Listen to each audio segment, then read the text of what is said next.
जय राम जय जय राम. श्रीराम जय राम जय जय राम. 17 जुलै. गुरुने सांगितलेले साधन अनन्यतेने सांभाळावे. एकदा असे झाले की एक बाई बाळंतीण झाली आणि ताबडतोब तिच्या मुलाला दुसरीकडे नेले. पुढे काही वर्षांनी त्या दोघांची भेट झाली. तेव्हा मुलाला ही माझी आई आणि त्या बाईला हा माझा मुलगा हे ओळखता आले नाही. तशासारखे आपले झाले आहे. आपण इथे कशा करिता आलो हेच विसरलो आहोत. खरे म्हणजे आपण काही एका निश्चित कार्याकरिता जन्मलो आहोत. ते म्हणजे मनुष्य देहात परमात्म्याची ओळख करून घेणे हे होय. परंतु आपण विषयात पडल्यामुळे परमार्थाची ओळख विसरलो. विषयातच आनंद मानू लागलो आणि त्यातच सुख मिळावे अशी आशा करीत राहिलो. पण विषयात जर खोटे तर त्यापासून सुख तरी कसे मिळणार? आणि जे सुख मिळते तेही अंती खोटेच ठरते. म्हणून विषयापासून आपण विरक्त व्हावे तेव्हाच भक्ती करता येते. जिथे विषय विरक्ती झाली तिथेच भक्तीला सुरुवात होते. गुरु तरी काय करतो तर विषय हे खोटे आहेत, त्यात आपल्याला सुख मिळणार नाही हेच दाखवतो. म्हणून तो जे सांगेल तसे वागणे यातच आपले हित असते.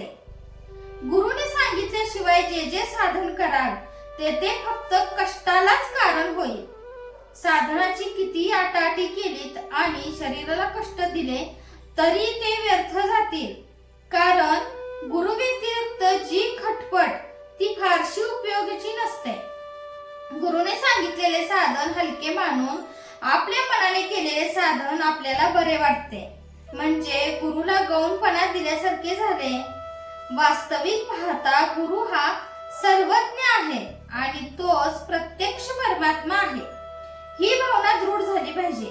ती तशी झाली म्हणजे त्याच्या वचनावर विश्वास असतो आणि गुरु सांगेल तेच साधन खरे असे वाटू लागते. गुरु तरी नाम हे सत्यच असे सांगतो आणि नामस्मरणाला आणखी दुसऱ्या काही साधनांची गरज लागत नसते हे पटवून देतो. नाम हेच साधन आणि तेच साध्य होय हे अक्षरशः खरे आहे. गुरुने सांगितलेले साधन पतिव्रतेसारखे निष्ठेने पाळले पाहिजे.